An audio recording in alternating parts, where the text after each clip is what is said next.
Hello everyone, so welcome to Sri Devi's vlog today. Not just me, my mom also with me. So green chutney எப்படி செய்யலாம் அப்படி இட்லி பார்க்கலாம். பண்ணியாச்சு. இப்போ வந்து உளுத்தம்பருப்பு நல்ல எண்ணெய் போட்டுட்டு நல்லெண்ணெய் and then கேஸ் வந்து இருக்கா ஸ்டார்ட் பண்ணிட்டேன்னா செக் பண்ணிட்டேன். பண்ணதுக்கு அப்புறம் உளுத்தம்பருப்பு உளுத்தம்பருப்பு போட்டாங்க and then like waiting for saute நல்லா ப்ரௌனிஷா வந்து சாட் பண்ணதுக்கு முன்னாடி இந்த கிரீன் அந்த கருவேப்பிலை கொத்தமல்லி கொரியாண்டர் அதெல்லாம் பச்சை மிளகா அதெல்லாம் வந்து காம்பு மட்டும் வந்து நல்லா 3 காம்பு வந்து வச்சுட்டாச்சு. டிஷ்யூ பேப்பர் போட்டு அடுத்த யூஸ்க்கு மூடியும் வச்சாச்சு.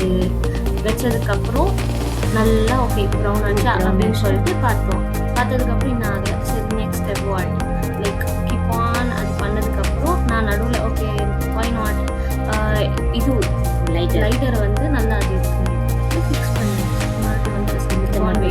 அதுவும் இல்லாமல் புளியும் அதில் போட்டாச்சு. போட்டதுக்கப்புறம் வந்து இப்போ தான் பச்சை மிளகா வருது. பச்சை மிளகா எடுத்துட்டு தான் போட்டால் ஸோ தட் வந்து நம்ம காரம் நிறைய வந்து நாக்கில் தட்டாது and then it will be easy நம்ம சாப்பிட்றதுக்கும். ஸோ அதெல்லாம் நல்லா உள்ளே இருக்கிற சீட்ஸ் எல்லாம் எடுத்துட்டு நல்லா வாஷ் பண்ணிட்டு அதுவும் அந்த கருவேப்பிலையோட போட்டுட்டு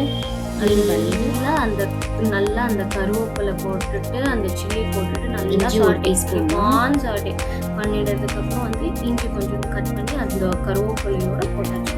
போட்டதுக்கப்புறம் நம்ம வெயிட் பண்ணணும்.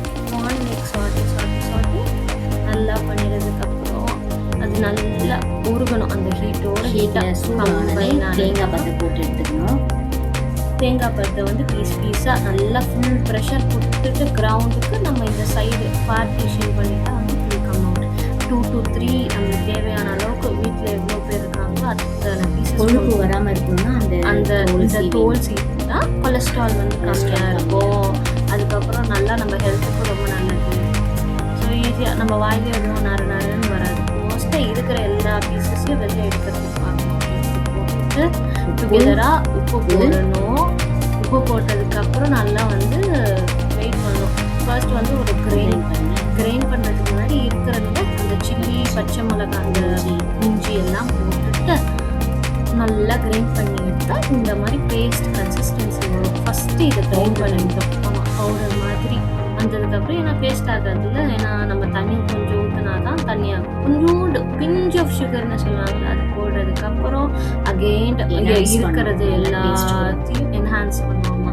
அப்புறம் இருக்கிறது எல்லாம் எடுத்து போட்டுட்டு ஆமாம் மிக்சியில் போட்டுட்டு நல்லா வந்து பார்த்தா what combination white and green combination wow. அதுக்கப்புறம் அதை நல்லா மிக்சியில் போட்டுட்டு அதுக்கு முன்னாடி கொஞ்சம் தண்ணி போட்டால் நம்மளுக்கு இந்த பேஸ்ட்டு கன்சிஸ்டன்சிக்கு வரும். இதில் நம்மளுக்கு இன்னும் கொஞ்சம் தண்ணி ஊற்றுறதுக்கப்புறம் வந்து ஒரு கிரைண்ட் பண்ணதுக்கப்புறம் யூ வில் கெட் லைக் சாப்பிட்ற கன்சிஸ்டன்சி வந்து பிளேட்